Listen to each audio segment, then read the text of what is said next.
I'm a third-year integrated media major at OCAD U, and today I'll be talking to you about amnesia and post-memory in East Asian art. So in this current age, many Asian artists are uniting over a single epidemic, historical amnesia. A sister of the term post-memory, as coined by Marianne Hirsch, the affected group is attempting to reconnect the present and the past through fiction and anonymity. The continual institutional erasure of traumas of colonialism, imperialism, and the Cultural Revolution has left a gap of understanding that leaves those who felt the symptoms of these acts stranded in their history. So today I will be introducing you to the new generation of artists who are attempting to confront the colonialized past in order to understand where we've come from and where we're going. And together we're just going to explore how people are coming to terms with erasure, marginalization, and bystander counter-memory. So initially, I would like to redefine the definition of post-memory and amnesia. Marianne Hirsch is a professor at the Institute on Research on Women, Gender, and Sexuality. Her book, The Generation of Post-Memory, Writing and Visual Culture After the Holocaust, is primarily named as the first publication to introduce the term post-memory, where she abstracts the definition by saying, post-memory describes the relationship of the second generation to powerful, often traumatic experiences that preceded their births, but that were nevertheless transmitted to them so deeply as to seem to constitute memories in their own right. This consideration, in addition to historical concealment induced by the Asian states, have created a paradox that many Asian artists deal with, condensing the feeling into a cultural amnesia. The three large Asian countries, Korea, China, and Japan, are housed with histories of trauma. Korea faced a mass cultural erasure by Japanese colonialism. The Chinese imposed the Cultural Revolution led by Mao Zedong that was aimed at modernizing the old culture. And Japan experienced pressing modernization and initiation of war. In an article by Jane de Beauvoisis, a member of the Asia Art Archive called Where Do We Belong? Historical Amnesia in a Contemporary Art Context, de Beauvoisis acknowledges a gap in art history regarding Asian, specifically Chinese art.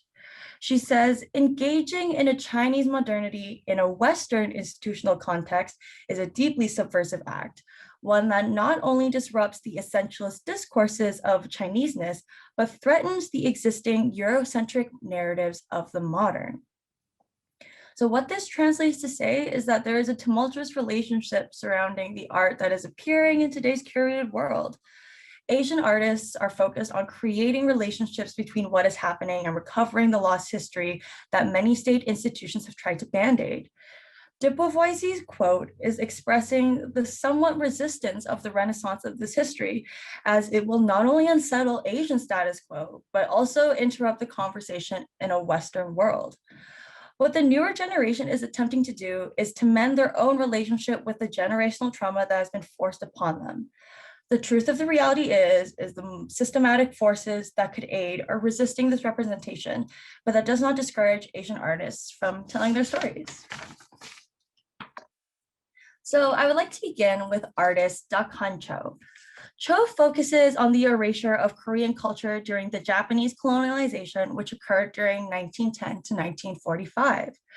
During the worldwide depression of the 1920s, Japan took advantage of the cheap labor in Korea to begin industrial development. Many Korean farmers abandoned the agriculture practice native to Korea and took up factory jobs in cities. The Japanese aimed to culturally integrate Korea by eradication of their culture, forcing them to use Japanese names and banning the Korean language in schools. This particular type of trauma has left holes in identities that leave a lot of questions. How does one of our generation connect to a culture that was closely obliterated? And does this knowledge invite us to take a critical look at the material success of Korea? In his art, Cho replicates historical photographs of Korean citizens that have been found, which creates a relatable anonymity, allowing audiences to impose their own perspective on the portraits.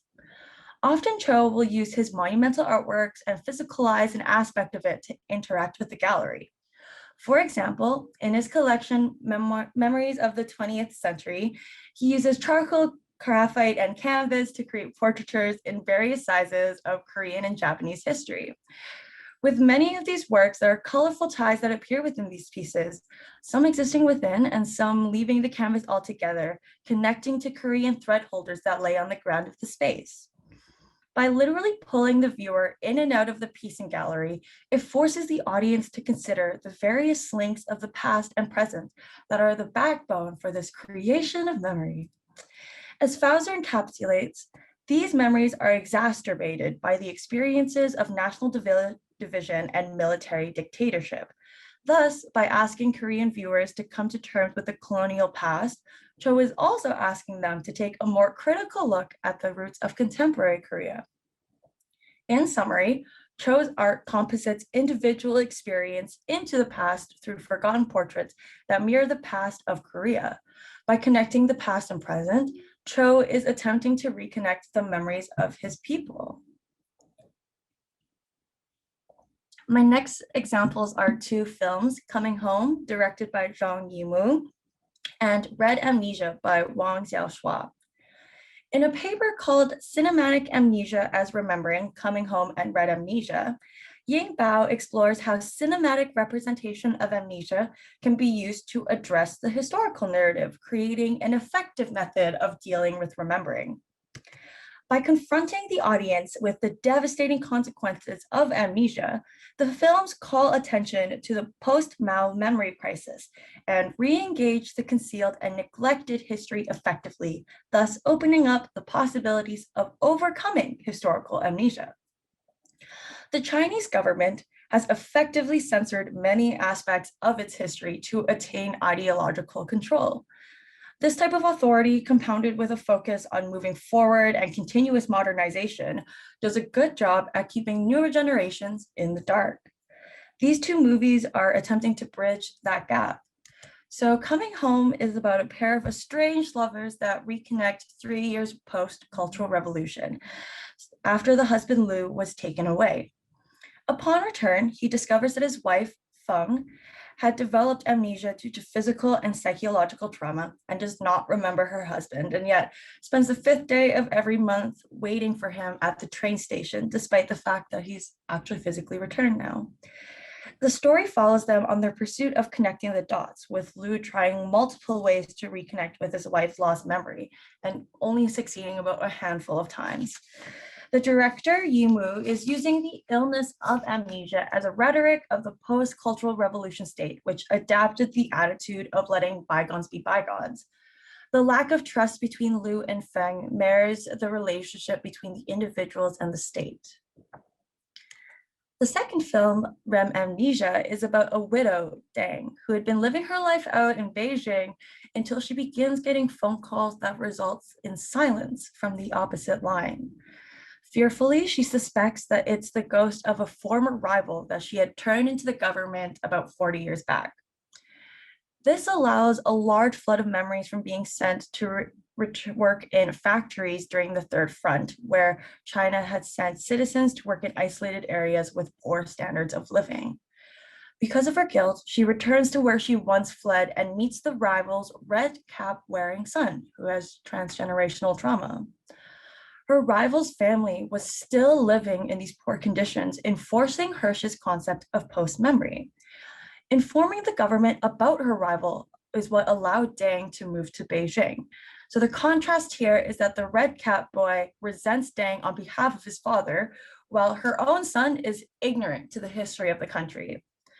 Not only does this film expose the harsher consequences of the Cultural Revolution, but exposes the state as the most violent perpetrator. This acknowledges the individual struggle, but brings attention to the larger problem at hand. Both these films are notably more nuanced efforts of confronting the past, its long-lasting impact on the everyday life in the present state and individual responsibility, and the problematics of forgetting. My last examples end with two Japanese fiction writers, Lydia Minatoya and Ruth Ozeki. Japan's history is filled with violence, much of which they've lacked in claiming responsibility for. This has led to a lot of conflict on how to react. since there's been little to no acknowledgement of the war-filled past in the modern present. Specifically, Japanese North Americans are torn on how to approach it. These authors are both Japanese American writers who use fiction writing to interact with the Japanese history of the imperial era and its result. Lydia Minatoya's novel, The Strangeness of Beauty from 1992, is about a young girl's return to Japan in 1928. The story follows as she lives with her grandmother and explores ordinary Japanese people's struggles to respond to militarization and imperialism. This is an example of post-memory, as Lydia Minatoya herself had a similar experience to the character in the novel, as to say, a way to fill in imaginatively what the parent could not express and imagine stories my parents never told me. Although the story can be seen as inconsistent, sympathizing with citizens that are conformed to the imperialist pressure and holding other individuals responsible for their speech and actions, it is an accurate depiction of the overall climate that people exist in today. Minatoya is questioning Japan's militarization and indulging into a second-hand account of what happens after. Ruth Ozeki's A Tale of Time Being narrates a young girl finding personal documents of a World War II pilot. Ozeki focuses on the idea of mourning history and counter-memory being oppositional memory of the subordinated and the marginalized, so memory from below versus memory from above. Although Japan did have a criminalizing reputation, this type of novel understands how citizens can be mistreated and, in a sense, victimized on the own accord of being an innocent bystander that is simply racially aligned with such a power hose. Both of these novels are utilizing fiction, which provides freedom to speculate on knowable realities and comment on the processes of writing and interpreting of the past. But by doing this, has enlisted themselves in a genre of historiographic metafiction, which takes factual events but focuses on personal stories rather than historical accuracy. So this can create some slippery ground for interpretation on certain events, but also allow people to connect what could have been to what has. A variety of mediums I've chosen to present to you today examples how an entire generation is mourning a shared lack of history. Fiction elements are popular but not consistent, as we can see with Duck Huncho's graphite replicas. Psychological amnesia is used as a functional homonym for Zhang Yimou and Wang Xiaoshua. While the idea of forgetting is a common thread, not everyone chooses to physicalize it as such. Lydia Minatoya and Ruth Ozeki utilize historiographic metafiction in order to build a bridge between the fuzzy past and the present that has no real foundation in written history. The most amazing part is how all of these artists are functioning in full autonomy while fighting towards a single goal of resurrection of knowledge and understanding of how we got to where we are. Thank you so much for having me. I hope you guys enjoy.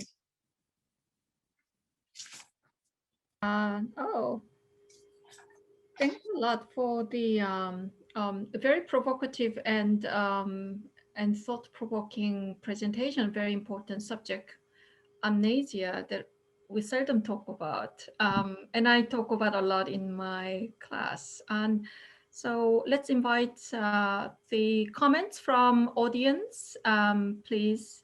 If you have, if you can use the hands, raise hands button, you can use it. And also, if you leave comments in the box, our coordinator will help tabling them. Anyone? I can't see immediately.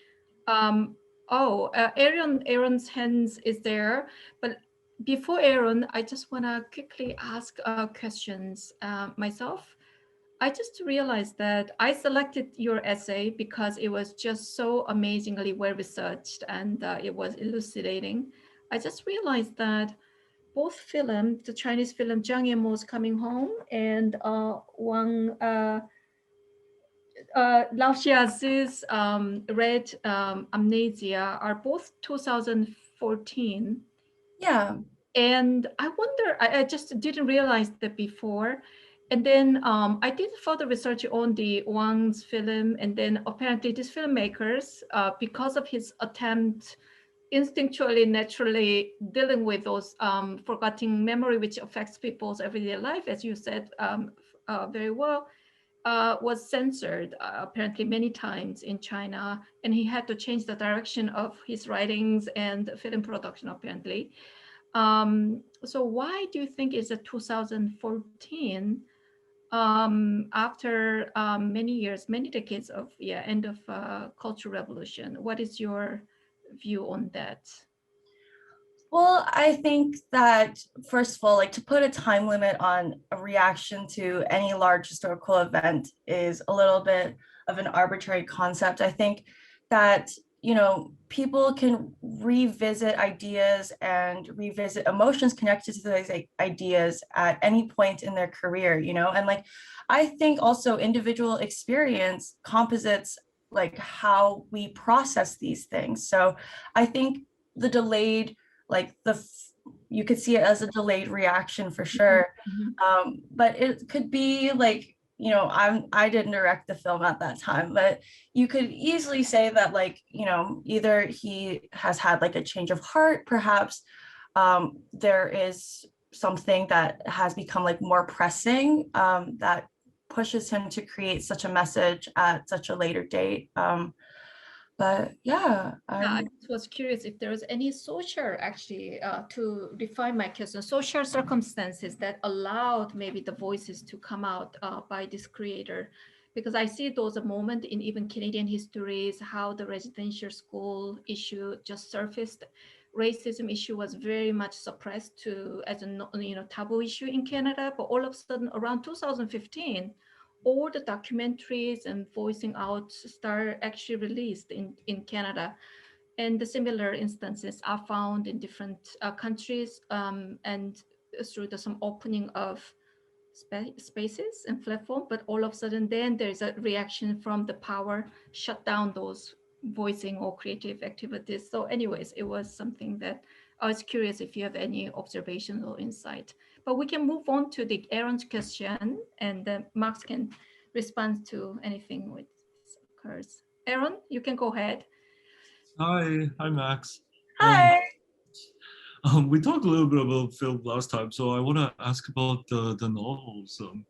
Ruth Ozaki's novel, like her contemporaries, like overseas Japanese, like Ishiguro, right? They write in English, and the tradition is they often write about the histories of Asia, but the primary audience is not for Japanese people. It's the and both of these writers, like they didn't become popular in Japan until they start writing about something that's not about Japan. So and when they're writing these things, even with a lot of contemporary writers working in Japan that tries to write about Japan, their target audience is probably a larger one. It's often Western centric. So I wonder if this kind of contemporary writing serves of almost an element of self-orientalization of these diasporic Asian writers.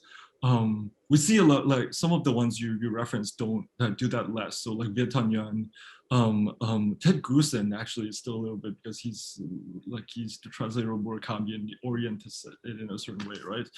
And but people like Chen Rui Li, they try and not do that because they are more so aware of that their gaze is coming from an external one. So they're dealing with post-memory is using fiction to look backwards and forwards kind of at the same time. So I'm running in relation to the problematics of dealing with the literary scene in North America in the position of Ozaki, who's half white, and who she's writing for. And does that actually help when it comes with dealing with the kind of history that's often so kind of neglected in mainstream narratives? Of course, yeah. And like I think you prove like a really good point, especially with like them being like half Asian, half white, and also like using this type of historiographic metafiction to kind of gain some type of fame, especially within more of a Western world rather than directly trying to influence Japan and like Japanese culture. I think, and this is coming from someone who was also born in Canada, as an Asian person. I think that representation always has to start somewhere. And although there are problematics in orientalizing movies and people who perhaps are not the most reputable source, not the most ideal choice to begin talking about it, it could come from like a selfish perspective, of course, especially like with Ozeki gaining like whatever she can from this novel.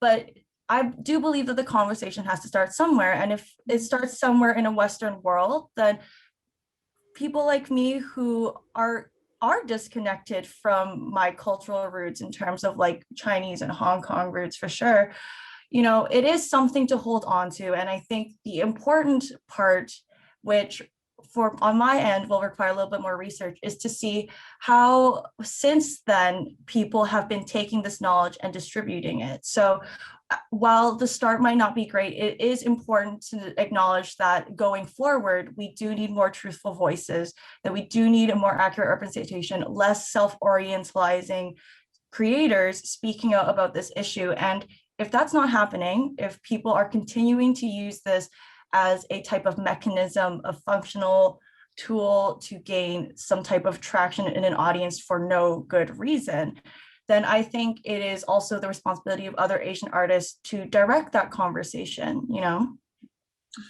I actually think it's in the case of Ozeki and like Ishiguro, it's their proximity to whiteness that allows them to do this. And it's because of that proximity and the English language being the language they're working on with in the literary scene that allows them to have this voice.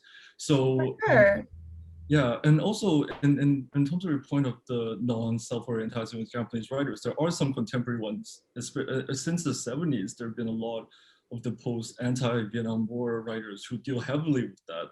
There's Murakami deals with it later in his career, but like Kenzaburo Oe writes extensively about the rise of nationalism and like the post-war youths at the time. There is a history of that. And often the problem is that these writers working in English get the voice, while these writers writing, even Korean writers, there are a bunch of them who also write about the historics of Japan, but they don't get enough traction because it's not the mode of language they're working with. Sorry, Oh, I think you are guys having a very important and productive conversation. And I just want to also jump in and then also invite others to ask questions to expand also. I think I was I was thinking before the Max responses, I was thinking something similar lines that Max has better than I could have done actually delivered. It's you said the representation should start from somewhere when there's absolute lack of discourses and ways to start the dialogue and conversation because of various barriers at home in domestic space. And whoever has an access and languages and power to convey, whether you are half non-Asian and no need to worry about censorship from CCP or or that's kind of leverages so you can use start the conversation. But then I think, yeah, I was going to say something similar that I do have a lot of anxiety over, for instance, some of Korean history misrepresented by Korean diaspora writers and artists are just, I'm still dealing with it, but then I always try to see that as a positive. Well, positive side of it is, in fact, unlike what we think of, that we are critiquing the positionality of these people, right? Or essentializing them, or they're white, more of white, or like they're, of course, question of misrepresentation and fair representation is a different matter, but effects is a kind of different animals, and whether they were, not fully informed and etc. But it kind of had a power of attracting people to engage in the subject matter, and then suddenly it's just become trigger to multiply the important discussion. So I always try to talk about the how creation and effects are very different animals, and we think often it's a synchronized, but it's often the different things. So we did need a different critiques of it. And so yeah, your whiteness comments, Aaron, is also, I think, it's kind of with a negative connotation, isn't it there? But I think we can analyze to what extent the misrepresentation is aesthetic, or what kind of effects it creates, and to what extent we are also ready to or capable of deconstructing the maybe a degree of misrepresentation created by first. I just want to clarify. That's not a, I'm talking specifically about the literary scene that fetishizes this, not the writers, nor your reading of the text, Max. I just want to, it's not a comment on that. It's the literary scene that seems to digest this because of what it is. For sure. And I mean, I think like a proximity to especially like a Western world that is primarily like people who are white, for the lack of a better term, like I think that especially being in North America, you do have a better sense of freedom of speech as compared to like obviously the censorship that you could experience elsewhere. And yeah, like I think that it is all like a conversation really, because at this point I don't have any true right answers for most of these questions. I think a lot of it is a conversation to talk about for sure. Very good. Shall we open up the, yeah, any other comments and please, yeah. Anyone else, please? I don't see any hands. Are you sure? I think the Aaron and I was too passionately engaged in the initial conversation. So people were like, oh, let's just watch what these guys talking about. Yeah. But then Sorry. I think that Jin-young, has a question, comments? Yeah, I think I was waiting to clearly formulate my thoughts on your conversation. But I guess I would just let it out. I do agree that this way of self-orientalizing is happening. I mean, it's an undeniable thing, but the self-orientalizing it's in itself is a systemic work of how these creative works are being digested, just like Aaron sort of articulated in context of literary scene. So I think as creators ourselves, it is a challenge for us to not reproduce what the system is expecting us of, and also anticipation of what would be accepted in the system to be praised as a work of art that can have some kind of platform in Western world, right? So then like it presents us with layers of challenges as people who are creating, and also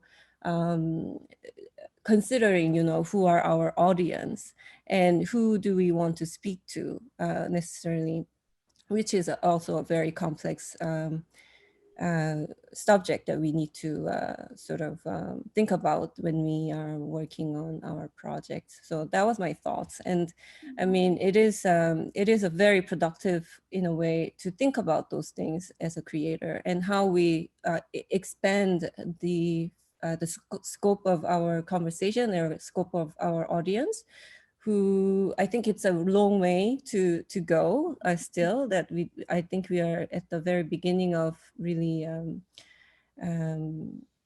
sort of going beyond this discussion of this essentialism amongst the diasporic communities as well. Because we tend to go back to, as creators, when we talk about ourselves as a product of some kind of cultural identity, then it's easy to go back to essentialist idea of traditional aesthetics and traditional like artifacts or representations of cultures, whatever that means, like a dominance of the essentialist sort of traditional views of culture. So yeah, so that, I guess that was more of a comment, but thank you for a great presentation. Thanks. Thanks a lot. How are we doing with the time right now? Jessica? Yep. We're close to the 15 minutes. There's still 2 minutes left. Oh, wow, that's amazing. I love it, really. That's great. So Aaron wants to say something. Aaron, then yeah, you have 2 minutes. It is possible. There are writers who are. So Yoko Tawada famously said that like if she's a Japanese writer working in Germany, what writes in both language, and she said if I want to give up my Japanese citizenship, the Germans will just welcome me because they'll like orientalize me as like being this oppressed writer, not be able to do that there. And also writers, Korean American ones like Shang-Ri Lee, he recognizes his privilege as a person who has that. So he has this novel about like a medic who was pretending to be Japanese during the war and then moved to America. Now he's pretending to be a Japanese, pretending to be American. Like it is possibility with these diaspora writers focusing on the past that's in Asia, but also recognizing that it's a layered issue that they're dealing with, as well as navigating the space using the English language and the literary scene in the West. Right, that's it. If we have 30 seconds left, I also just wanted to expand horizon on this discussions. I just also had an observation, particular observation, as I'm a visual also culture scholars. There has been like recent kind of non-fiction novel called Pachinko. It's become quite popular, bestsellers in North America. And it's like based on like 20 years of field research by Korean American writer, and it's about Korean immigrants to Japan, which echoes my father's side of story a little bit. But what I found interesting, I heard about all the fames. I thought finally, let me just try to read that as well. Maybe I should read it in English than, let's say, Korean translation, which I don't know exactly whether it came out or not. I went to the the Amazon, and then I was struck by again the design of the cover of many of these, so to speak, books by Asian diasporas in North America, bestsellers. In fact, I done 1 hour research. What's the trend of the book cover of all these bestsellers? In common, they're very orientalizing in a way that, let me just unpack a little bit. Pachinko, you don't need to actually put the Korean traditional dress. It's actually, the cover doesn't echo the contents. But then what you immediately after this forum, you can just Google Pachinko and what's the book cover. It's just a Korean woman with the traditional hair up like this and with a Korean dress. That meant to provoke interest apparently. And then of course, if they do that, it is something to do with, of course, the how to increase the design decision to increase the commercial interests among those who just seldom interested in the particular culture, but just interested in read something. They just use that as a bait. But I just found it quite disturbing, but at the same time, this is like reality. And then the same applies to all other Chinese diaspora, Vietnamese diaspora. Or this woman with traditional dress was actually used as a book cover, or butterflies, or flowers. There are so many not as not non-bestsellers that aren't like that though. And they try really hard to resist that. That's the reason why they are not become bestsellers. So, Exactly. so we are looking at Orientalism and commercialism, how it is. So it also shows that how we still are, in terms of course, it is actually white. The majority population. I usually use the very funny expression, visible majority. Yeah.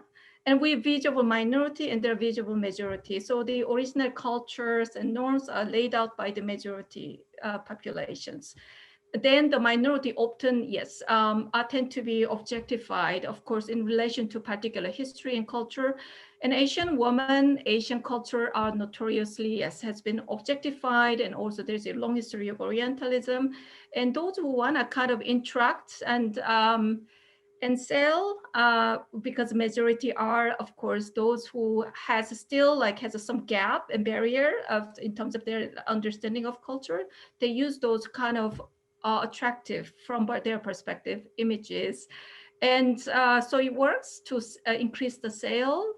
And I don't know what to say in terms of what I said about effects, whether still it's good to use those slightly orientalizing images on the book cover and to make them read this fascinating non-orientalizing stories. That's it, my comments. Time is up. Yeah, let's move on to we have a 5-minute break, a really brief break coming up. Yeah, so let's come back in 5 minutes. 5 minutes break, time for some hydrations. Thank you. Thanks a lot, Max. It was amazing. Thank you. Thanks for having me. Thank you. Yeah.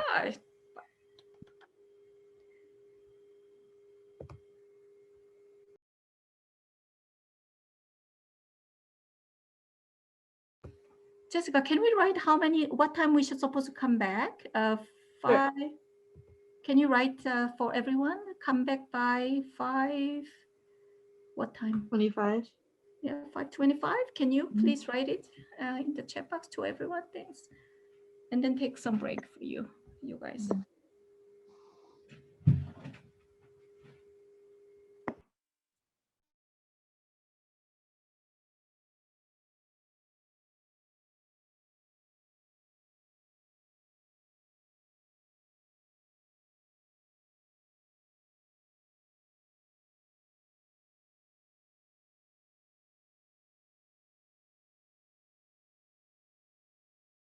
There are people, or am I being recorded? There are people who are truly interested, love to be orientalized, I have found. I'm saying it very bravely because it is slightly taboo to say those things, but there are Asians who I met in Asia Global just love to be orientalized. And I think it's something to do with the desire that, because it's a mechanism to be desired also. So they want to use that as a mechanism because we are animals. And so that's the things that I found fascinating. It's very politically wrong, but we can't say anything. It's a personal choice. And so, yeah, that's something interesting I found. Aaron, do you have any observation? I think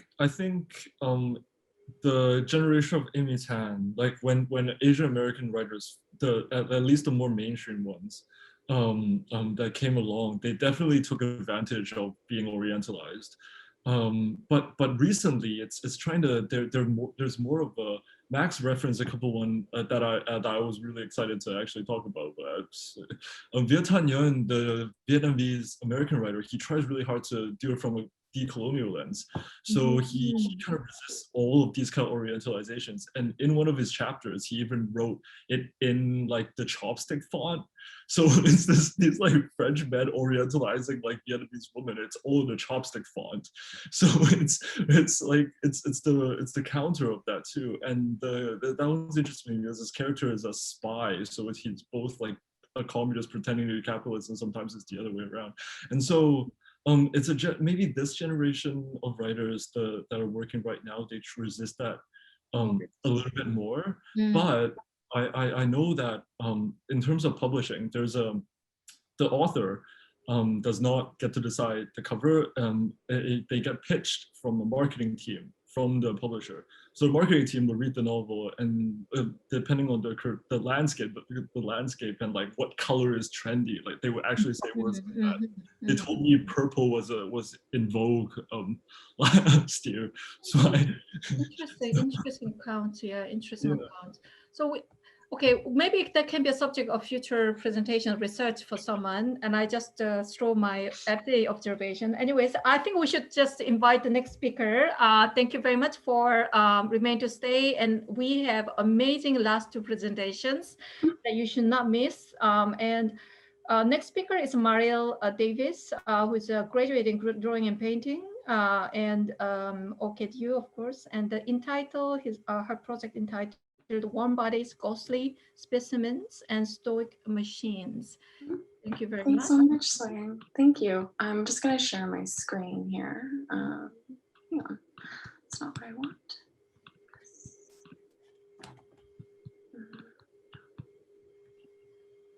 Can we see my screen yet or no? Not yet. Okay. Oh, here we go. All right. I think we can see that now. Yep. Okay. I'm just gonna hide my face so I don't get distracted by it while I talk, but I think everyone can see me still. Okay, thanks so much for the brief introduction. And I just wanna say thank you so much for all of your time and amazing contributions thus far. It's my first time in this forum, but I've been really enjoying just being a listener and learner today. It's been fantastic. So thank you for having me. So my name is Marli Davis again. I'm a multicultural and interdisciplinary artist based out of Toronto currently. Yes, with a BFA from OCAD University recently. So I've established this sort of research intensive studio practice that's currently captured with rediscovering my fragmented Japanese heritage. So today I'll be addressing my thesis work completed between 2020 and 2021 in the form of, I guess, a loosely based narrative-based artist talk. So throughout this discussion, I'll address my investigations in sort of kinship and ancestry. So to start, I want to bring your attention to the image on screen and why I chose to start with it, because it depicts my grandmother during the time she and my family lived in Japanese Canadian internment camps around World War II. And finding this image truly inspired the whole Warm Bodies, Ghostly Specimens, and Stoic Machines project, which kind of engages lost lineage, domestic ghosts, and forgotten archives. Next slide. So the project, I'm going to introduce the project and the concepts behind it and how it's kind of informed my sense of a cultural discourse in a brief artist statement. So this exploratory coalescence of art, science, and spirituality kind of informs my systematic practice, which engages kind of sculptural rehabilitations of cultural specimens.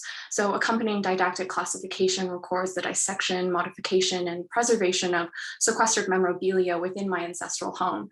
So these investigative phases kind of recollect my fragmented Japanese heritage by personifying a sense of selfhood within a discourse amongst deceased ancestors. So the unification of museology, relinquished language, and symbolism sort of establishes this premise of cultural extraction for me. So assemblage is kind of used to assimilate this diasporic lineage and by reclaiming displaced artifacts and related narratives throughout installation and publication. So I navigate kind of transgenerational epigenetics and ontological ontology by anthropomorphizing this realm of loss, and derived from my personal ghostly kinships, this loss is met with a sense of cultural autonomy. So now thinking back to the first image, I wanted to explain my story by introducing the home. So I currently live and work out of this domestic space that was owned by my late grandmother and lived in by many of my deceased ancestors. And I moved here at the beginning of the pandemic and found myself extremely intrigued by my everyday surroundings. So being constantly reminded of ghosts when interacting with these sort of residual possessions. So I found myself as an excavator of archival memorabilia in this space, uncovering erased histories and formulating new relationships with a lineage I thought I understood. So in excavating forgotten cultural objects, photos, archives, and scriptures, the domestic became my object of investigation, my inspiration, and my obsession. So the home kind of provided information on my family's resilience and hardships, and ones I never even knew existed until moving here. So that kind of inspired me to analyze the potential energy and knowledge each piece of fragmented memorabilia could contribute to this investigation.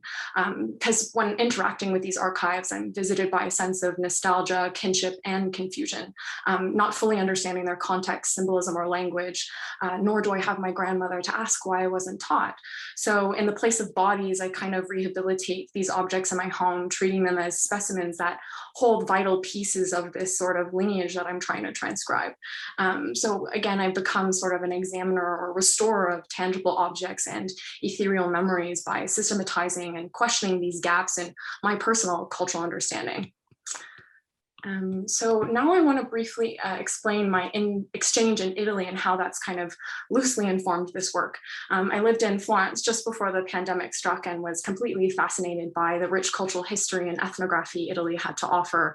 So excursions became an inspirational outlet for me when executing field research. So the Italian obsession with morbid art, history, religion was captivating to me. Spending my days in museums kind of furthered my obsession with didactics and taxonomy, relics, anatomy, ritual, etc. So Italy to me kind of commemorated their past by ingraining it within this sense of their cultural atmosphere, and traveling kind of inspired and to me to explore my own personal culture, questioning why my Western upbringing didn't celebrate history quite in the same way. And I came home very eager to investigate my own. So research and interests. I wanted to highlight some of the titles on the slide. They represent sort of a fragment of influential resources that have presented ideologies to me, like abjection, sterility, cyborgs, hauntology, horror, taxonomy, etc. I've always kind of implemented my passion for research writing and reading within my artistic endeavors. So constantly kind of juggling studio work and academia, because theory helps me personally situate themes of intimacy or imagination within contrasting factual realms by integrating other areas of study within this lens of fine art. So the pairing of science and surrealism within this kind of particular work creates a very interesting platform for me where I can situate my wildest artistic fantasies within this sort of logic in a way. So I've become this intimate examiner of my identity in this work, and I've kind of provided outsiders with multiple approaches to this narrative by introducing varying conceptual layers, because not everyone's going to bestow this sort of emotional connection to this project like myself. So to me, the academic accounts for missing information in my research, but also kind of creates a sense of space for other viewers to approach that narrative. And materials. I'm going to talk about materials and the material transformation each kind of smaller specimen undergoes. So the text on the right kind of highlights many of the materials I use. So these cultural objects are kind of converted into cultural specimens in a way via tactile methods of dissection, modification, preservation, reanimation. So each chronological phase sort of assimilates a fragmented lineage pertaining to the self or examiner. So systematic installation subsequently reinstates these specimen hybrids within a network of refurbished Japanese display cases and cabinets, which can be seen in the middle image, sort of transformed into these incubation machines to revive these objects that were originally stored within them. Each specimen and container is then taxonomically collected and labeled, corresponding to another analog counterpart textbook. So many of the materials I use to analyze this displaced memorabilia are also sourced from the home. So the home plays a very influential part in this work. Each tool establishes this foundational basis to extract, rehabilitate, and most importantly, protect the specimen at hand. These methods sort of inform my relationship with inanimate objects and my responsibility over this inheritance. So experiments. Now I just wanted to highlight in this slide the many iterations of this piece that I've created until kind of reaching a final phase, specifically highlighting phase 2 and phase 1, each aiming to present some sort of a genealogical network which administers maybe new functions, meaning, and life to these specimens that I'm working with, as a way of manifesting these cultural histories that have been lost with the passing of my ancestors. And the text on screen I won't read, but it's from this corresponding project book, which I'll talk about, that's documenting this sort of dialectical data that's collected from each kind of piece that I create. And the final phase. So this work, I think museology and the cabinet of curiosity kind of informs this cultural extraction and rehabilitations of relics, utilizing systems that are originally meant for oppression, kind of in an opposite way, utilizing assemblage to cease erasure instead by reclaiming displaced artifacts. So this circulatory installation kind of transmutes life and death and conjures a sense of ethereal perceptivity to restore a sense of ethnological DNA. So to me, in this way of, this is a way of taking a silent space and administering life to it once again in the domestic realm, a space where I can go and connect and kind of probe these questions that I've been seeking. So to me, this installation is an interconnected kind of system that visually manifests my personal idea of what a cultural genealogy would look like. Again, the text on screen is another excerpt from the corresponding project book that kind of outlines a maybe more poetic take on what data can be. And these are just some more details of the installation before, and you can kind of see here how important detail is to me as an artist and how important the smaller pieces of everything is in a larger scale. And the book, I'll talk about the book while I play this video. It's a sped up version, so I can tell you where to find the full length at the end, but this is one of my favorite portions of this project. And this phase was really about archiving hybrid histories and my own findings after commencing these kind of installations, utilizing translation to fill in missing information. I don't speak Japanese, but in implementing language, both English and Japanese, I've learned a lot more about the sort of symbolic contents I was trying to classify. So this assembled narrative was intended to analytically contextualize the contributing subject matter to each installation and experiment, kind of taxonomically operating as this laboratory record by transcribing evolutionary variants and observational data. So this didactic formatting kind of reestablishes works through biostatistical documentation, illustrating the investigative intent for each preserved cultural specimen and subsequent visual manifestation. So I guess I fabricated this guidebook by employing archival processes developed to create kind of scientific manuals influenced by anatomical illustrations, medical diagrams, encyclopedia charts. So this implication of lost culture and forgotten language situated within this particular type of Western classification creates a very important historical discourse for me, integrating and sort of contrasting this present day work. So the corresponding textual legends and numeric figures in these pages begin to methodically map this accumulation of information. Systematizing this intimate collection to me has become a very informative process, depicting affiliations between my heritage and its tangible ontology. I'm gonna pause that. The next slide is about specimens. So specifically, I wanted to highlight some of these specimen pages from the book because they're some of my favorite. But it was really important for me to showcase the former object and the present one, static and living between color and not color, and kind of didactic labeling, because they're understood through their transformation and dissection, but most importantly, kind of reclaimed through this essence of preservation through the artist's hand.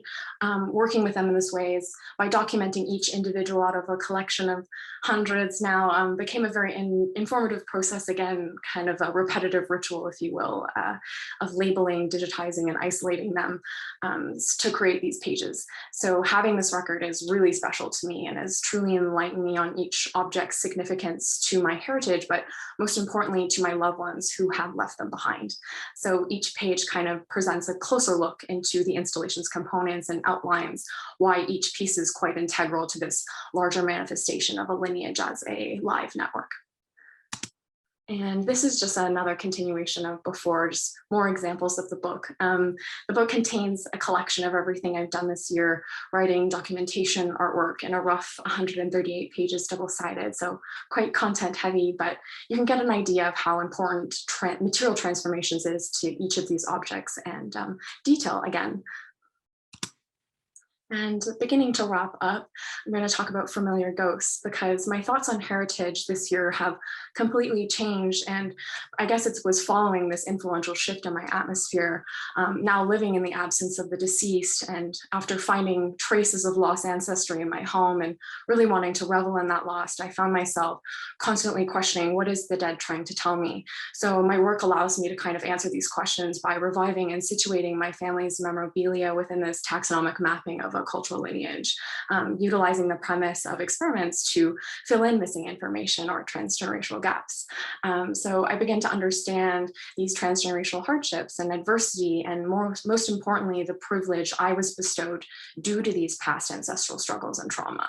So I now understand the hesitancies maybe to relay this information to me initially, because based on the state I found these documents and evidence in of lives lived in internment camps and etc., I wasn't really aware of the severity to which my family was persecuted and in their own homes and labeled as enemy aliens, taught to change names, language, dress, morals, persona.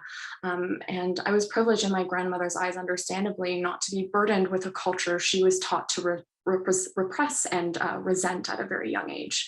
So although I would beg her every day after school to teach me more about Japan or being Japanese and the language, most importantly, I now kind of understand how hard it must have been for her to say no. So in doing this work, I wanted that sense of necessary erasure to end with me and my generation. After identifying gaps in memory kind of sealed away in this home for 20 years, only to be uncovered by myself, I felt more connected to these spirits and the silenced injustices they faced. And I can't really pass on this inheritance or be a responsible owner of my family's lineage and history without addressing the unsaid. So I felt confident and in control of my heritage for once in the presence of these familiar ghosts. And this year has kind of taught me how to advocate a sense of autonomy over my own heritage. And last slide, so outcomes. I wanted to wrap up by addressing what I've gained from doing this quite laborious work and what I want to do moving forward, kind of organizing and compartmentalizing every aspect. What I've been doing this year has largely informed me as an experimenter and an artist. I've learned so much about these objects of investigation that I knew so little about a year ago. So it's brought me closer to loss and families, members' lives left behind, which I wasn't aware of, and closer to a heritage that I feel as though I'm a responsible member in and owner of, which is something that I'm looking forward to acknowledging in my work in the future. So I'm coming out of this truly wanting to trace all of these missing memories in my heritage, because I am mixed. I am Black, white, and Asian. But I decided to start with my Japanese background due to being relocated to this space and obviously being inspired by that. But also it's the culture I felt most informed about because it was my Japanese family who raised me here in Canada. I ate their food, observed their language, attended their ceremonies, and kind of grew to really love their traditions and implement the morals that I was taught in my daily life. So in executing this project, I learned how to openly celebrate every aspect of my genealogy and eager to research and learn more about these heritages and most importantly, trace the origins of their missing pieces in my life. I've begun to feel confident and content with being a multicultural woman in this sort of modern political landscape of ours. And I no longer feel as hesitant to celebrate all aspects that make me me. So I feel inspired after commencing this work and very intrigued to keep investigating all of my culture, questioning these feelings of displacement. So I've begun to establish my identity this year slowly. And in doing this, I realize no one can take that type of progression away. So that's the end of my presentation. I just want to say thank you so much for your time and attention, letting me rant about my work. If you're interested, I've added my Instagram at the bottom here. That's a place that you can find videos and the full-length video and other websites and other stuff about this content-heavy project. I always love meeting new people, so please feel free to reach out and ask questions beyond this forum. But now I'm going to move into the Q&A portion and was wondering if anyone had any questions to start us off. I will stop sharing now. Lots of questions. Thanks a lot. Wow, we have lots of questions. Oh wow, I don't know who's first, and do you guys know who we should go first? I was just gonna read the comments in the chat box, and then Christy can take over the question. Yep, let's do that. Okay. There's comments. There's a lot of comments that happened while you were presenting in the chat box. Jessica Liu says, "Love the way these photos are documented." Avneet says, "I was just thinking the same thing." Jessica says, "Reminds me of the archival spreadsheets from yesterday's presentation by Avneet." And a lot of people are agreeing to what you were saying, and just incredibly amazed at your absolutely amazing work. Oh, thank you. Thank you, everyone. I really appreciate it. Yeah, I'll take any other questions now. I think Christy maybe was gonna go. Hi, Marli. Go ahead. Oh, beautiful presentation. I was so impressed. I really can relate to you so much. Honestly, I feel like the projects that we've done for thesis are very similar. For sure. Heirloom, yes. Retrieving heirloom. Yeah, and it's just so interesting to see the history of what you've collected in this house as well, and how you presented it in a very sculptural way, actually. And I can definitely see the influence of Donna Haraway. Yes, yes. in your work. And I almost feel like your whole installation is almost like one whole sculpture, and that sort of many different compartments, building this one whole collection. I actually do have a question for you. I think it was a similar question I got before, and I was wondering whether how your family kind of perceived this project, or whether work with your family in this project too? Yeah, so I think a lot of the ancestry and like my generation from my Japanese family are all a lot older. So many of them are already gone and passed on. And many of them I haven't had contact with because of the pandemic, and they don't use computers. So I haven't actually seen them for like a year. And my parents aren't super involved in my art career, and that's okay. But I'm thinking now I'm interested in getting to choose when and how I kind of talk about this work and decide to show it. And I'm interested. I have one aunt that always sends me things about, I don't know, JCC and Japan foundations in Canada right now, or in Toronto. So I'm excited to show her, but I haven't quite done it yet. yeah, I hope that it'd be received well. I think it will be, yeah. Cool, yeah. And sorry, I do have another question because you said that like I know you just finished your thesis and stuff, but do you have any plans in like the future of how you're gonna evolve this project? Yeah, I think I definitely want to go back and do school again, but I think I'm going to just take a break and try and research and establish practice outside of school for once. But yeah, I think the slide that I ended on that was kind of highlighting Evelyn Propp's rice paper kind of casting was like a really fun thing for me to find and play with. And I think it was really interesting in finding materials that were also conceptually charged within this sort of these themes that I've been working with. So I think this sort of essence of kind of ghostly casting of things and layering and making skins is something that I want to do. Yeah, and integrating all of this aspect of heritage. Yeah.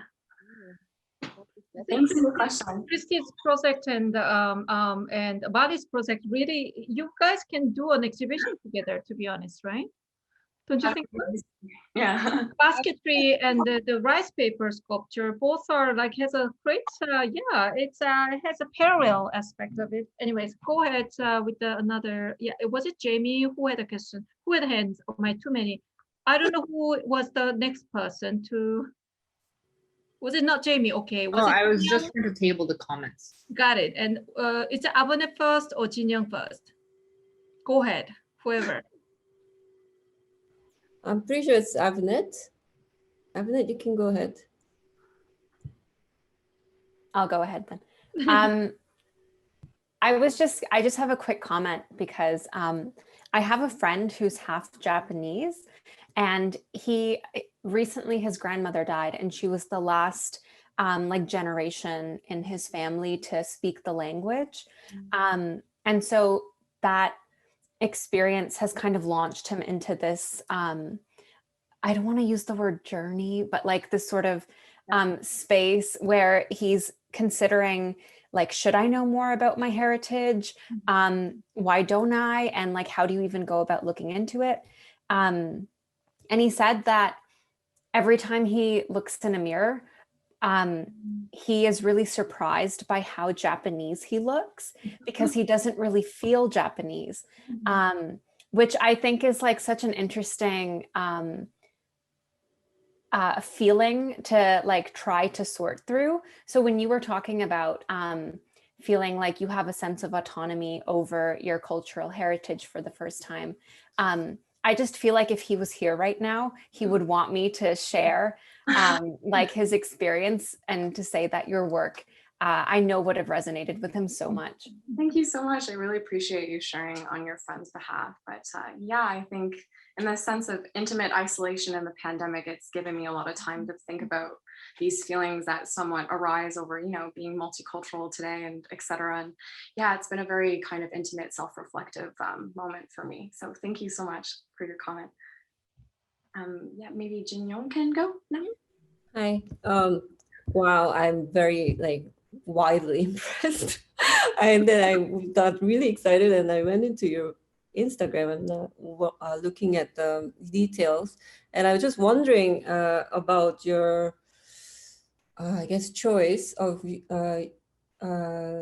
taking this medical infrastructure as a lens through which you will operate in this like investigation into your genealogy and objects and analysis into your heritage.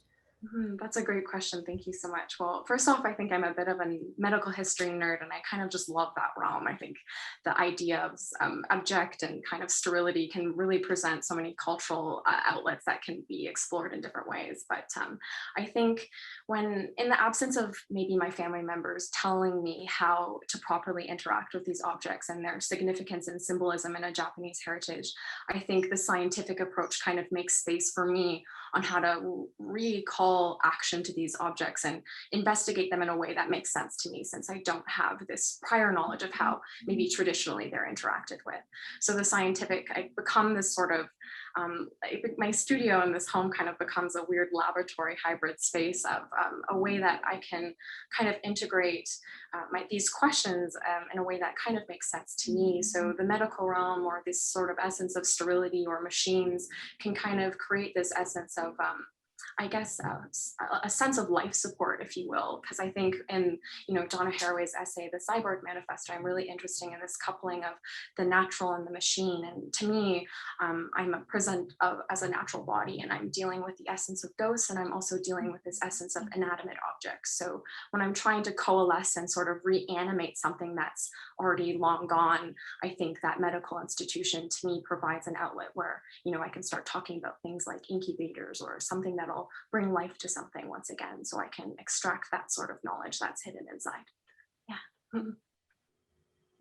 Yeah, next, I really thank you for the response. If I can have one more comment,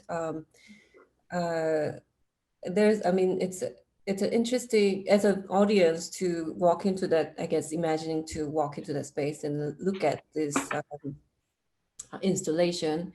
I think one of the things that would really intrigue me is the hand of the creator, or the hand of role, the role of the person who decided to do incubation to these objects, and like try to just like nurture these laboratory. Is very fascinating. Like who is this, the imagined character who would do such a meticulous and detailed operation to keep things alive in that way, or anyway. So that was just a comment. That was a fascinating comment, though. Thank you so much you understand what I'm trying to get at. So I appreciate that. Thank you. I also really love your work, so I appreciate it a lot. Thank you. I know there are two hands, but I just want to squeeze in the medical frame use related issues, and in fact it echoes my observations. There are similar kind of motif here across the different artists we presented here, like in terms of heritages and engaging with the through the object and retrieving heirlooms. It's very well kind of term. It really captures many of this project, but I just felt interestingly there's a rationalizing tendencies. There's something cold about it, then something emotional, because often those uncanny related projects tend to use those like a little bit emotional tones or uncanniness, like it's evoking. But then your choice is very much like taxonomical rationalizing and things. And I was trying to figure out or articulating how to understand this. But although you introduced it as a biology or medical nerd, so that explained. But then there's another thing you commented on, just explained.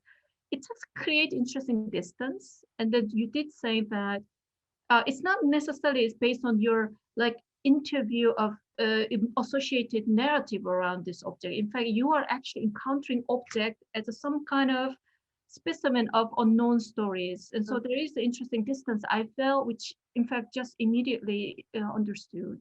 So great. It was clear. Thank you. Good, I'm glad. Yeah, that sense of distance was just a way of me to kind of take the scientific or medical realm and approach these objects of investigation in a different way. That yes, because this sort of discourse is emotional and vulnerable. So because I kind of coupled it with this sort of realm that gives me another sort of edge, I guess, in academia. Yeah, thanks. Very interesting. Yep, go ahead, Abanet or Jamie. Jamie.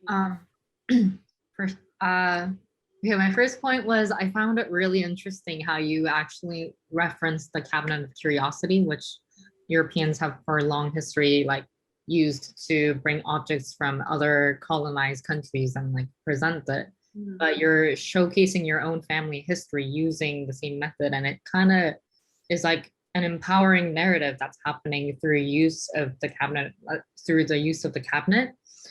And I was also very curious about the color choices and color theme, because you're talking about how these is like oncology, medical, like relations to medical stuff, and how it's like very I'm at a loss for words, but like very cleanness, but like the color palette I'm seeing is like very much pastel, soft, and warm approach. And it has this very interesting tension between that tension that's going on for me. And I wanted to, and I wanted for you to expand on the color palette choices. Thank you. I appreciate you acknowledging that, because I think it goes in hand with what Swing was talking about, that kind of jarring kind of coupling of intimate vulnerability and also cold scientific ideology. So I think that essence of warmth and kind of life is really important for me to integrate in within this sort of contrasting cold and factual realm. So that essence of pastels, or sort of, I guess for me, I think I have a color preference as an artist just to begin with, subconsciously, but I think in referencing maybe the specimen pages and that sort of like yellowish tinge, I think it was really important for me when thinking about that kind of discourse between, you know, European cabinet of curiosity and this sort of very westernized way of taxonomically organizing things introduced by and these objects that were initially repressed and taught to kind of were repressed and like oppressed by these exact same systems. So I think that essence of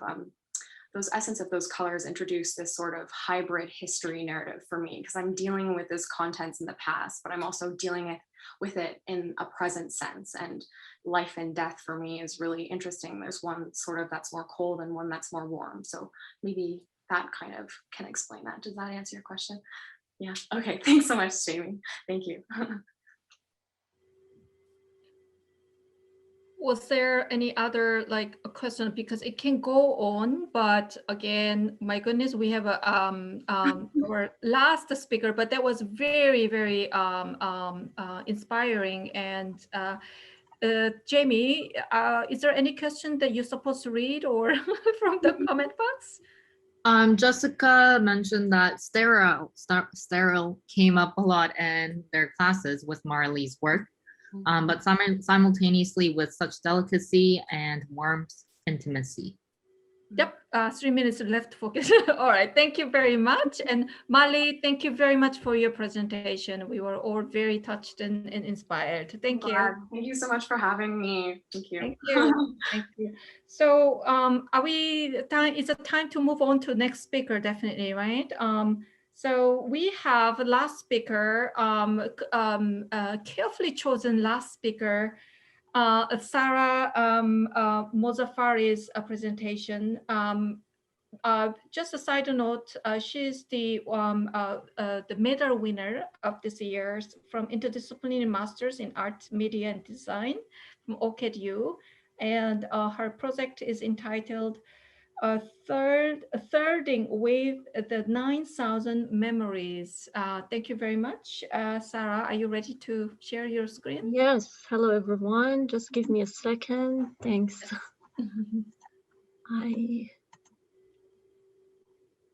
Okay.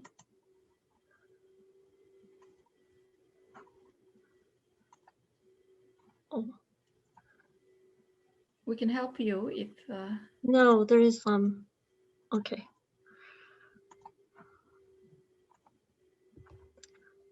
Okay. Can you see my screen? Yes, yes. Okay, perfect. So hello everyone, and it was a really great day today, hearing all these great presentations, and I want to take you from East Asia, and to the Middle East right now. So my name is Sara Mozafari, a recent MFA graduate of the IMD program at OCAD University. And today I'm going to talk about my thesis for you. Actually, my thesis, Thirding with 9,000 Memories, aims to define a visualization method that contains a performance installation using a siyah chador created by a Mogarnas pattern. It intends to visualize an imaginary space grounded on spatial theories and explores the relationship between space, memory, identity, and social relations. But before I start talking about my thesis in general, I need to just make you familiar with some of the terms that I'm using the most in this presentation. First one is Mogarnas. What is Mogarnas? Mogarnas is a form of symmetrical ornamented vaulting system mostly used in Islamic architecture, which creates a smooth decorative transition from the wall to the dome or vault. In Mogarnas, the 2D geometrical patterns are projected and extruded on a vault or dome surface to subdivide it into niche-like cells to make the transition fluid. For my thesis, I used the Mogarnas pattern as a metaphor representing special memories of my homeland to express the idea of moving back and forth between order and disorder, the material world and the mental world. Now, what is Siyah Chador? As you can see, it contains two separate words. So the first one is Siyah. Siyah means black, and Chador has two distinct meanings, a tent and a veil. In the sense of a black veil, Siyah Chador to me is a symbol of women's suppression in Iran.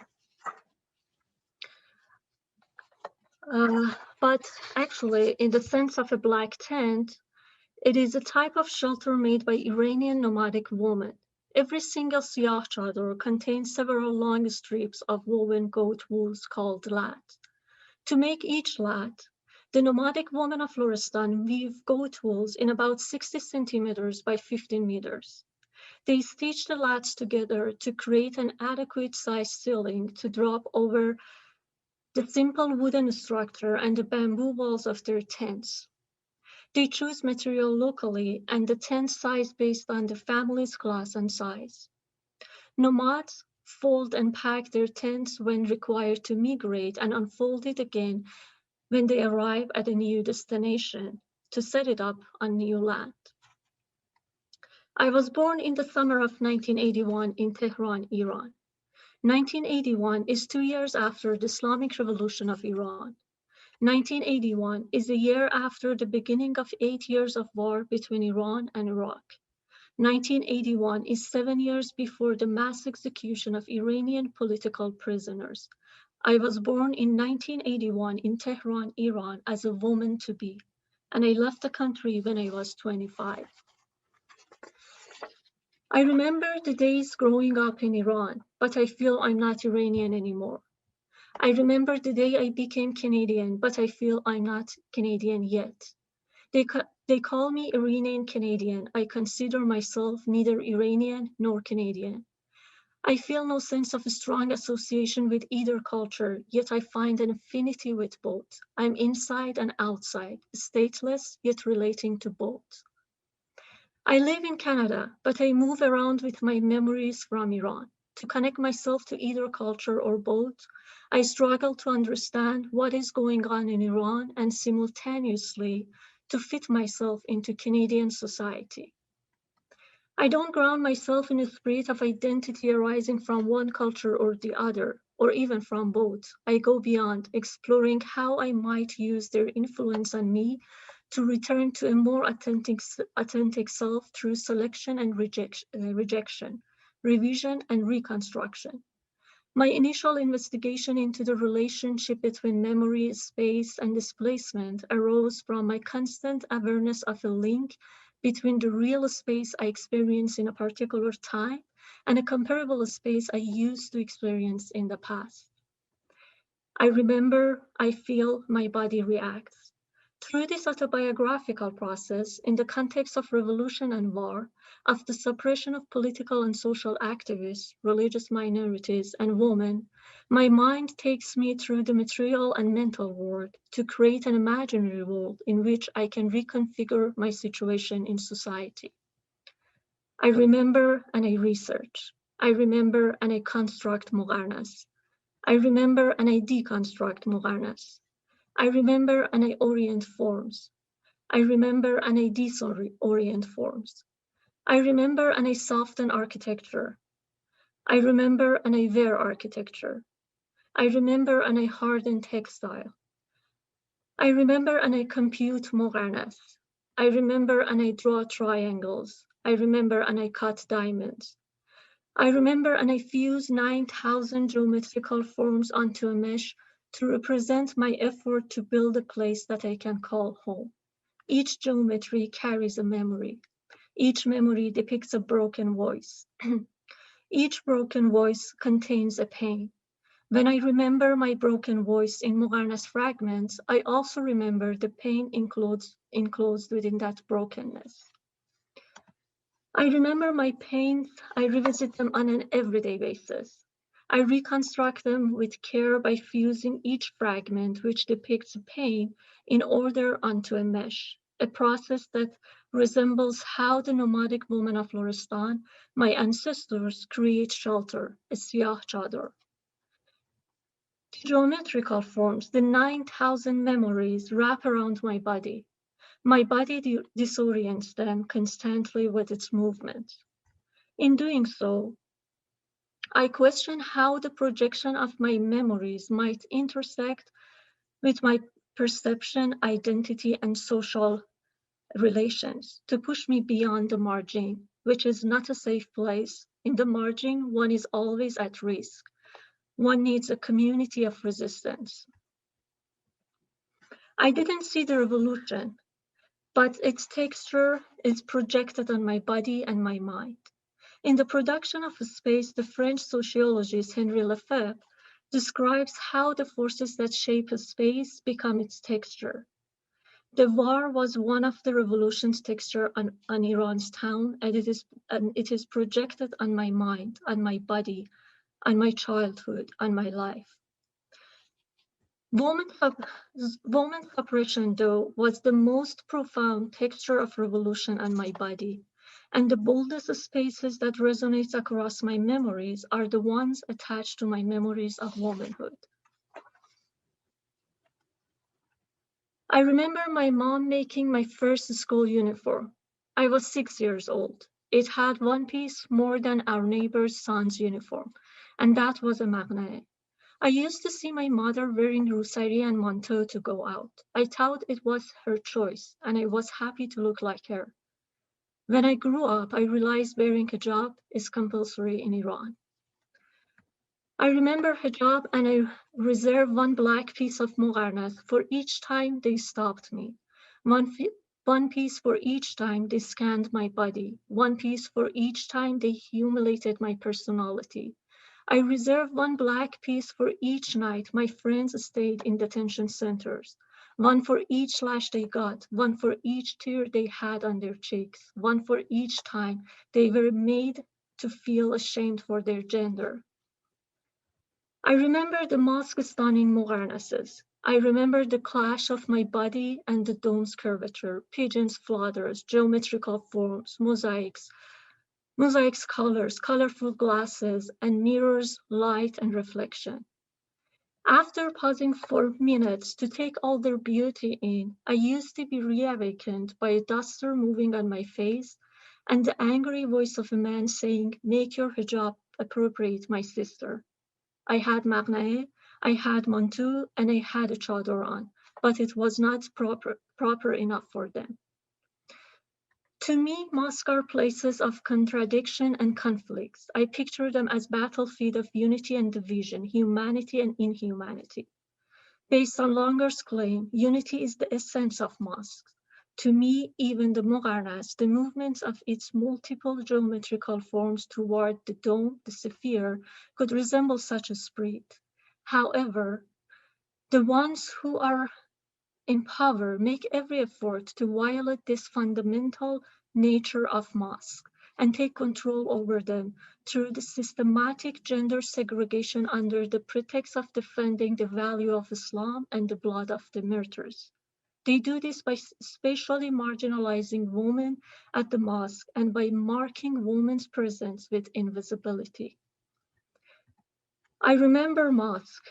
I remember mosque, and I reserve one black piece for each square meter that I couldn't claim, one for each woman showing her resistance to being invisible by singing under each dome, one for each voice resonating under the mosque, disrupting their system, claiming the space.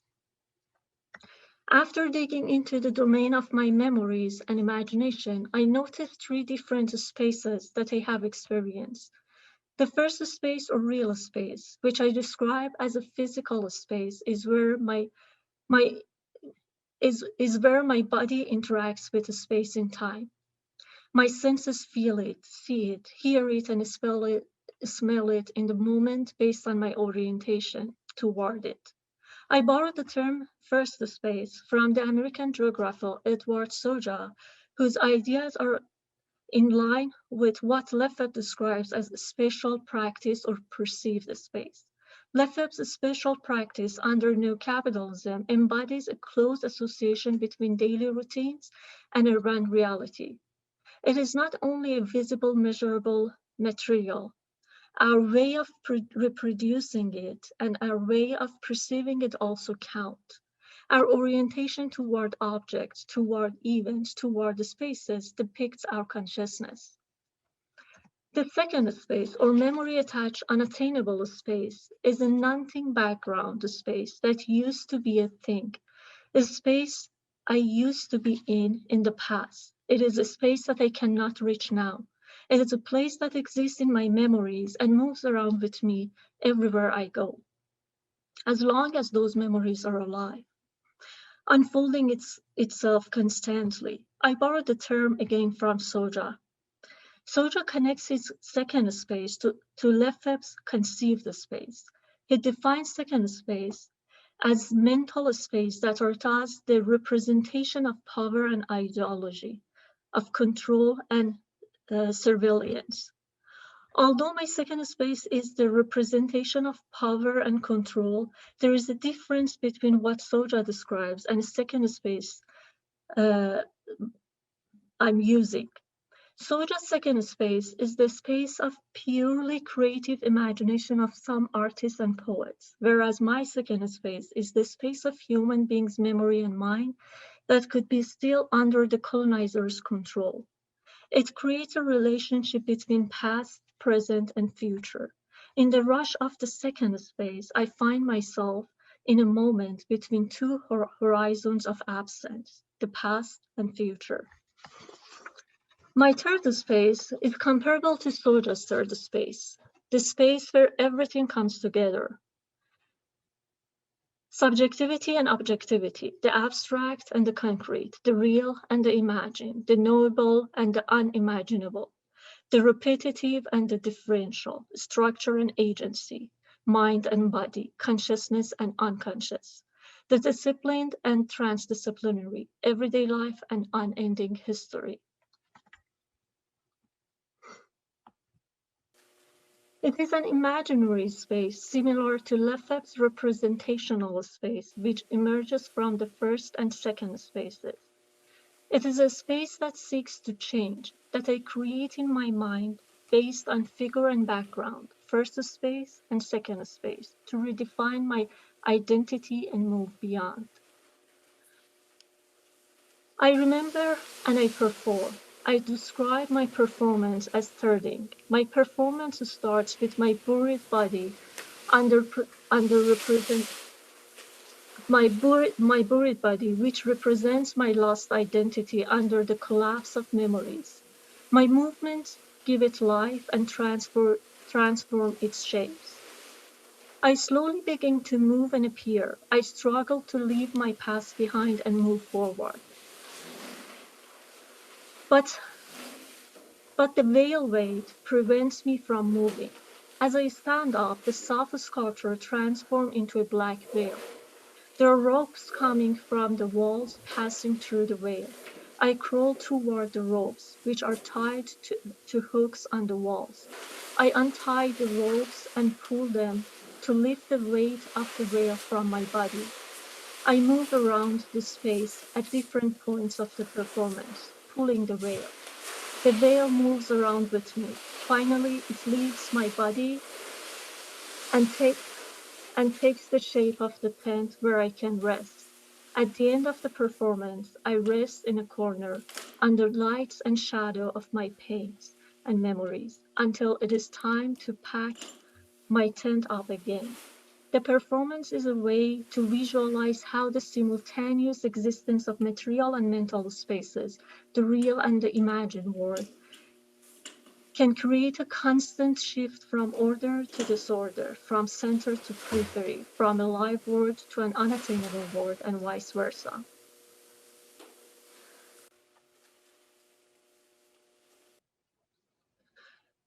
The nomads use ropes to anchor their tents to the ground. I'm using ropes too. The ropes are the elements connecting my past and present, tying them together, but they are attached to the walls and not to the ground.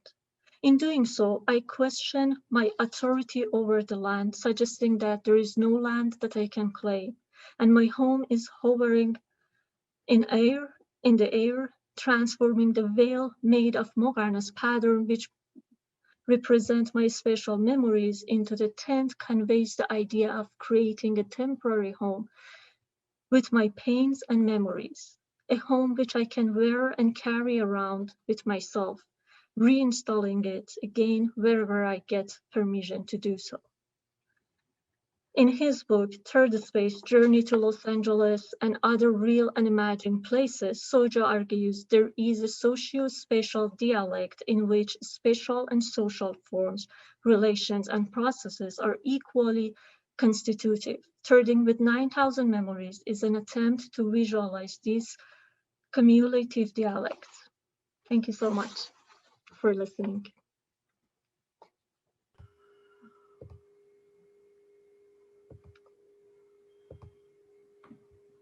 Hello. Thank you so much. Can you? I think I need to stop sharing. I think, yeah. Oh.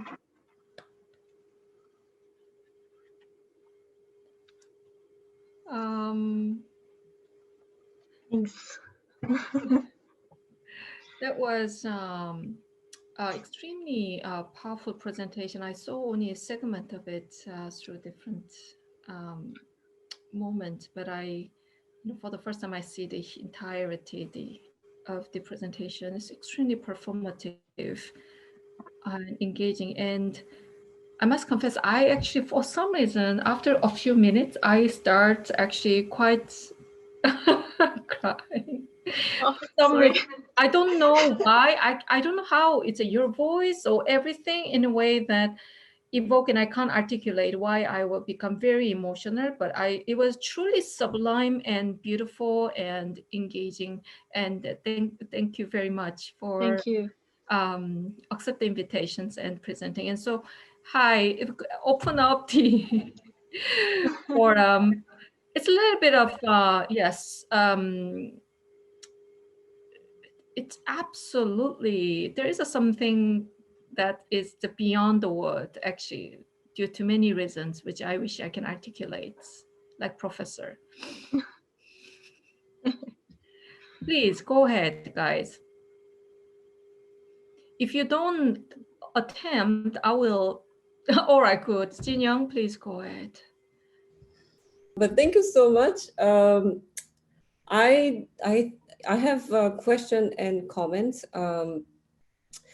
I think your structure, should I say structure or fabric, it oscillates between being a solid structure and being like a very malleable fabric. And I think that really strikes me strongly. And because, yeah, so that was a comment, I guess. Malleability and the sort of having this form that is quite remnant of the, hard, like a hard solid structure. I also wanted to ask a question about how you sort of, your presentation, I mentioned it last time too, it has a very, you present the work in a performative, it's a performance that completes your work, I guess, in the gallery space, but it also, your presentation itself is very theatrical, and it has a resonance in terms of how we perceive the work. I think it would, in a sense, a phenomenological sense, if I just walk into the gallery and witness your performance, it would still be very powerful.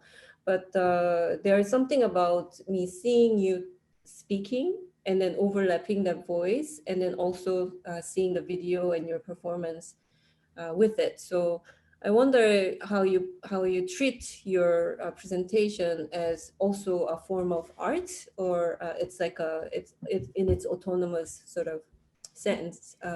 It could become an art object. Yeah, Thanks for your question. And that's something that I was thinking about in last couple months. And I think I'm going to create it because I do the performance once and then I install the video of the performance in the gallery. So I was thinking to have my voice telling all these stories over the video to make that connection and, you know, to just have that conversation and on it to get a better sense of all the, you know, story behind it. So that's my that's something I'm thinking about. I haven't done it yet, but that is something that I was thinking I have to do this. I have to have my voice over it because that makes the work, you know, just brings the context out and talks more deeply with the audiences, create more interaction with audience. I just wanna, is it any, yeah, I wanna just jump in because it's very important conversation. So from maybe Sarah's point of view, it might be unconscious choice. As I can see that you have such an a fluency over choice of material and how, you know, all this aesthetic representation decision you have made, telling me you are just, yeah, extremely fluent artist. The way that you want to do the voiceover as well as animate yourself in the already quite spectacular object that you have appropriated and presented, I found this very effective and important strategy that some of artists I have observed, Asian artists or artists who, you know, coming from culture which is often objectified,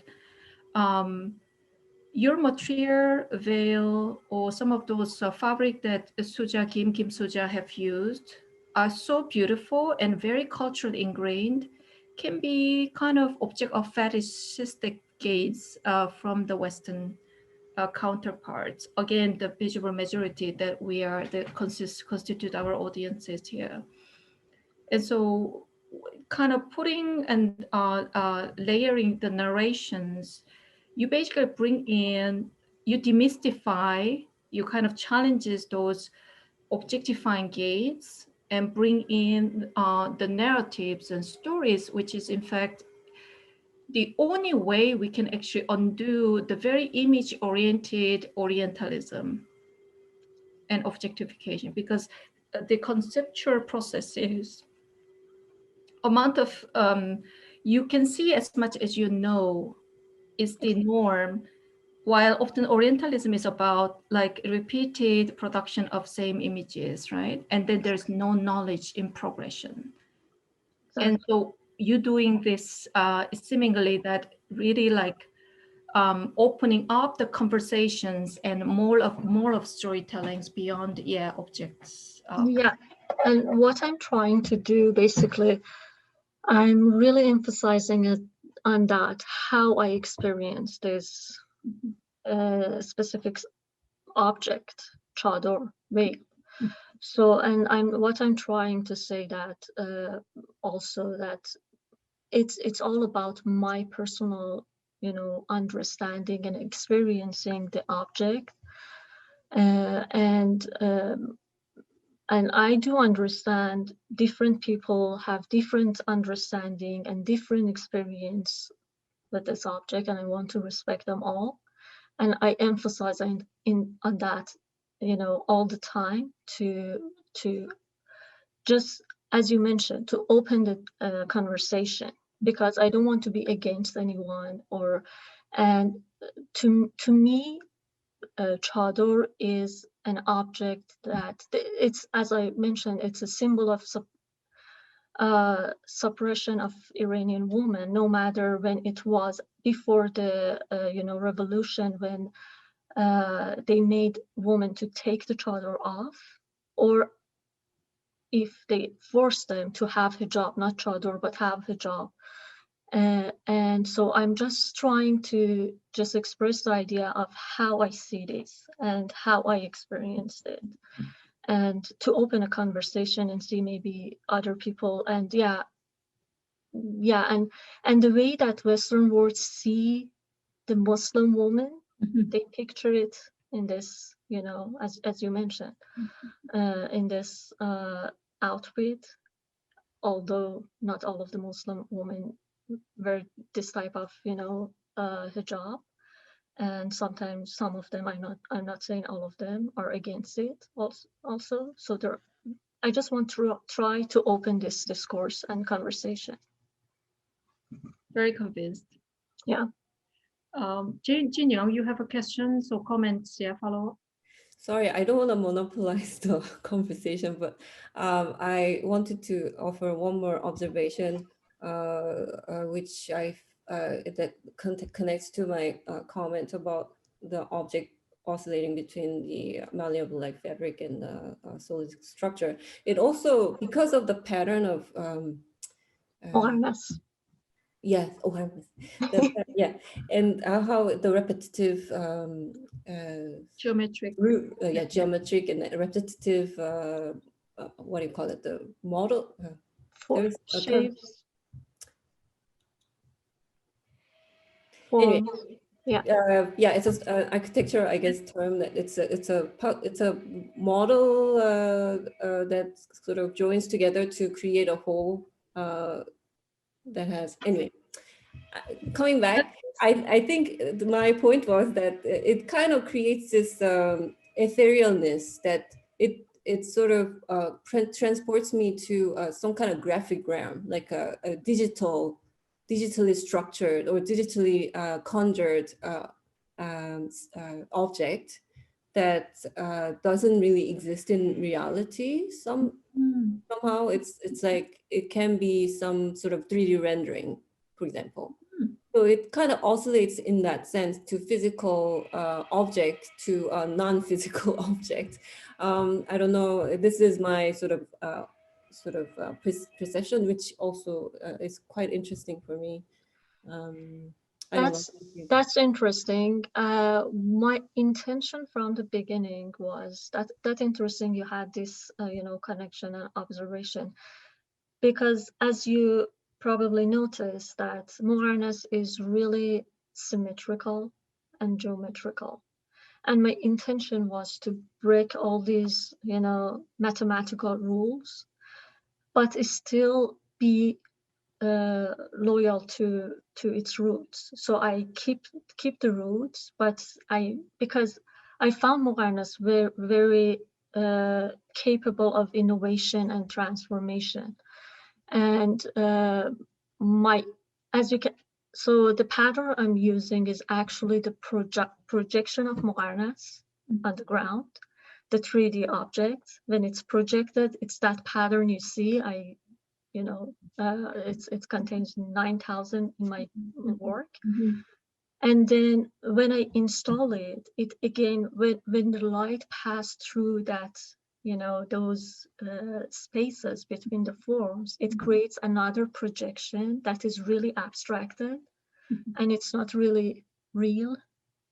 And that's the third space I'm talking about, and how it is, you know, that's the place that I try to mix the real space and the space I have in my mind that comes around with me everywhere I go. When I mix them, and I create an imaginary space that I cannot really, you know, explain it, and it's really abstracted. And that's a space that in which I try to redefine my identity. And that space is the mix of my the past and the present, and it creates that abstracted shape that I mean, the light and shadows that you can see in the images, some of the images. So my intention is that to express that idea of showing this unattainable space, that it's not really physical. But as soon as I create it, as soon as I create this third space, it becomes a first space.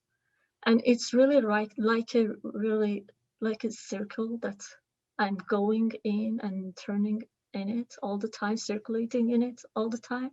It becomes the first space again. It becomes a material space that I can experience in a time.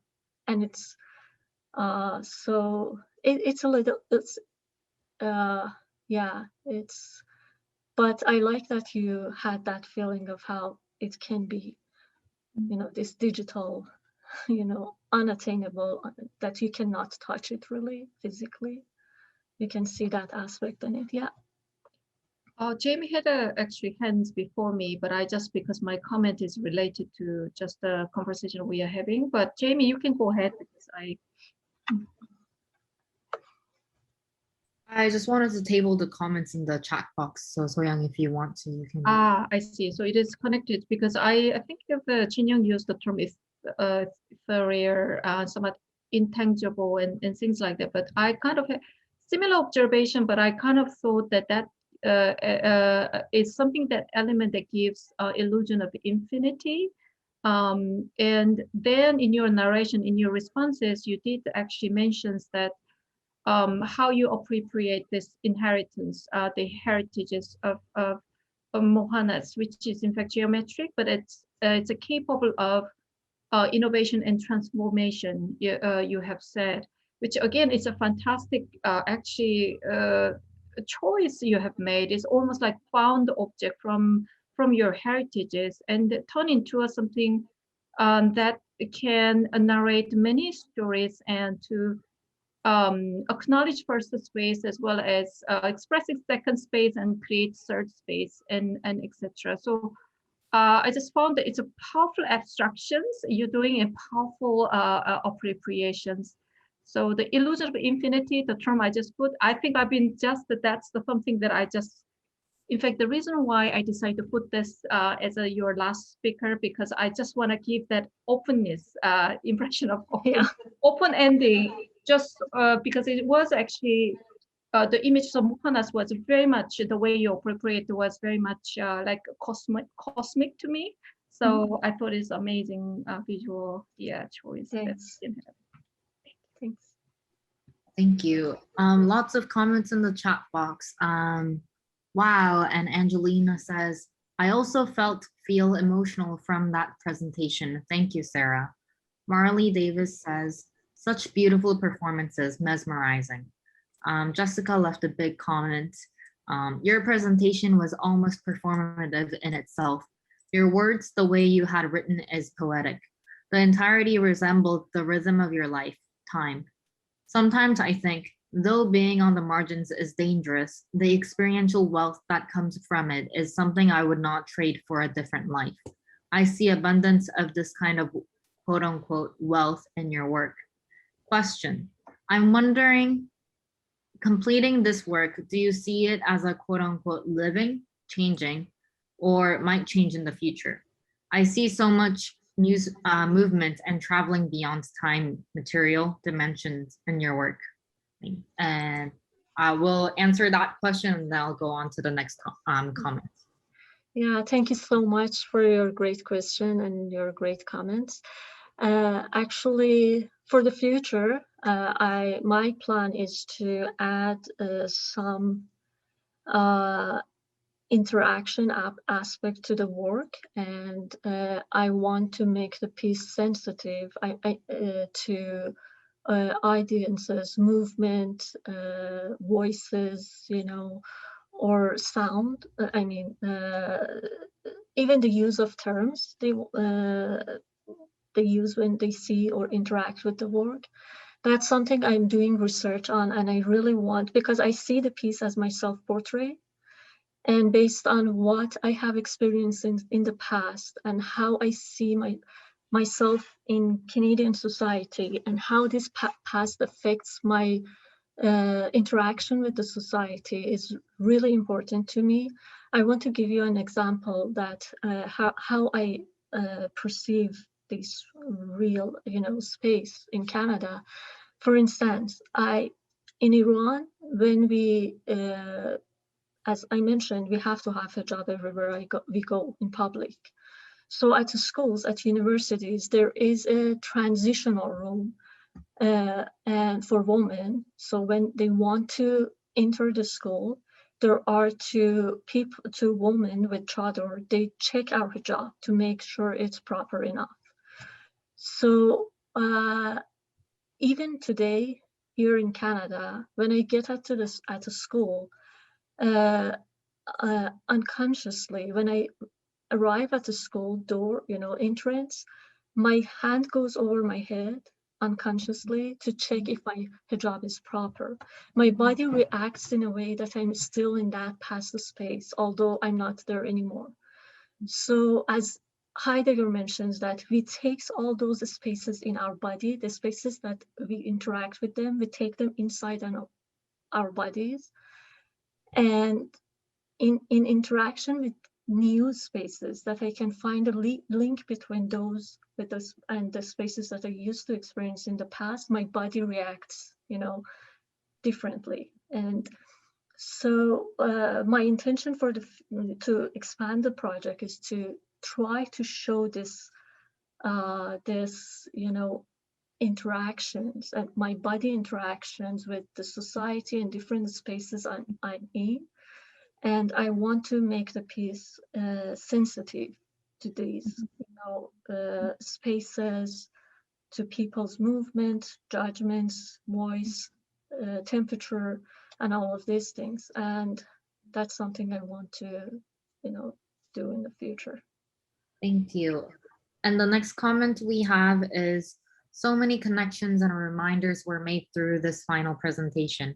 Our conversations of nomadic movement, the associations made to the rope, the visual impact of tents and the space within with the farmers, the powerful use of poetic words well articulated, and now circling back to the place between past and future, physical and imagined. So much to take away from all of you. Thank you. And that's a comment from Maria Kim. Thank you. Thank you, Maria. And Jessica also comments, thank you, Sarah. Very moved and excited for your work. Thanks. Thank you so much, everyone. Wow.